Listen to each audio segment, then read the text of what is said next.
Hello, my friend, and welcome to Wisdom Trek.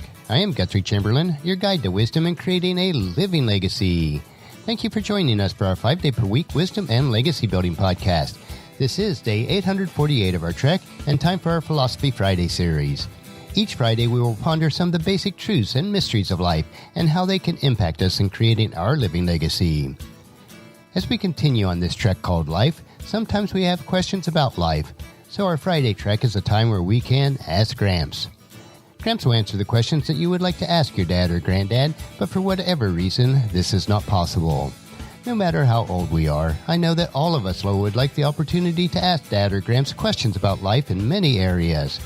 We will address areas such as finances, relationships, health and fitness, business and work, home repairs and renovations, seasons of life, spiritual and biblical questions, and any other areas that come our way. As your fellow sojourner and mentor on this trek that we call life, it is Gramps' goal to provide you with practical wisdom and advice about any area of life. It is crucial that I receive a constant flow of questions, so please submit your questions to Guthrie at wisdom-trek.com, and Gramps will answer your questions on our Friday podcast. We are broadcasting from our studios at the Big House in Marietta, Ohio. It seems like no matter how much we earn or how many things that we have, we always desire more. We work ourselves sick to accumulate wealth, only to use our wealth to get better. It all becomes a vicious cycle. Instead of grasping for more, we need to learn to enjoy what we have now. So our question for today is, hey Gramps, how can I gain a proper perspective and balance between striving for more and being satisfied with what I have today? Or in other words, how much is enough? To answer the question today, I'm going to tell a story or parable that was recently posted in a blog of a friend of mine. Listen to see if it makes sense to you. And here we go. An American investment banker was at the pier of a small coastal Mexican village when a small boat with just one fisherman docked. Inside the small boat were several large fin tuna. The American complimented the Mexican on the quality of his fish and asked how long it took him to catch them. The Mexican replied, "Oh, only a little while." The American then asked why he didn't stay out longer to catch more fish. The Mexican said he had enough to support his family's immediate needs.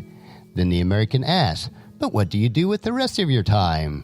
The Mexican fisherman said, "I sleep late, fish a little, play with my children, take siesta with my wife, Maria, stroll the village each evening and sip wine and play guitar with my amigos. I have a full and busy life." The American scoffed.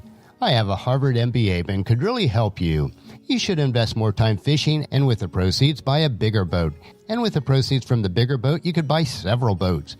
Eventually, you would have a fleet of fishing boats. Instead of selling your catch to the middleman, you would sell it directly to the processor. Eventually, you could even open your own cannery. You would control the product, processing, and distribution. Of course, you would have to leave this small coastal village and move to Mexico City, and then maybe to L.A., and eventually to New York City, where you'll run your expanding enterprise." The Mexican fisherman asked, "But how long would that take?" The American replied, "At least 15 or 20 years. "But then what?" The American laughed and said, "That's the best part. When the time is right, you would announce an IPO and sell your company stock to the public and become very rich. You would make millions." "Millions?" asked the fisherman. "Then what?" "Then you would retire, move to a small coastal fishing village where you would sleep late, fish a little, play with your kids, take siesta with your wife, stroll the village in the evening, sip wine, and play guitar with your amigos." I think the moral to this humorous parable is quite evident, don't you? Learn to be satisfied with what you currently have. There is so much more to a rich and satisfying life than just money. As we read in Hebrews chapter 13, verse 5, "Don't love money, be satisfied with what you have. For God said, I will never leave you, I will never abandon you." Next week we will have a different question to Ask Gramps. Gramps will answer your questions that you might have about life and will provide you with practical wisdom about any area of life. So please submit your questions to Guthrie at wisdom-trek.com, and Gramps will answer them on our Friday podcast with wisdom and philosophy that Gramps has gained over the years of experience and study.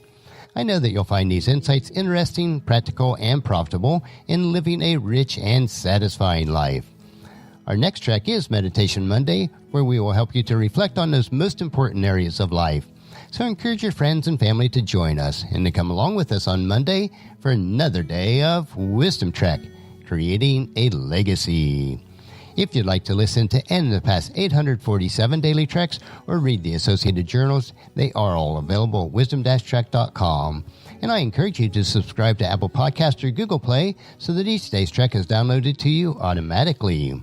And thank you so much for allowing me to be your guide, your mentor, but most importantly, I am your friend as I serve you through the Wisdom Trek podcast and journal.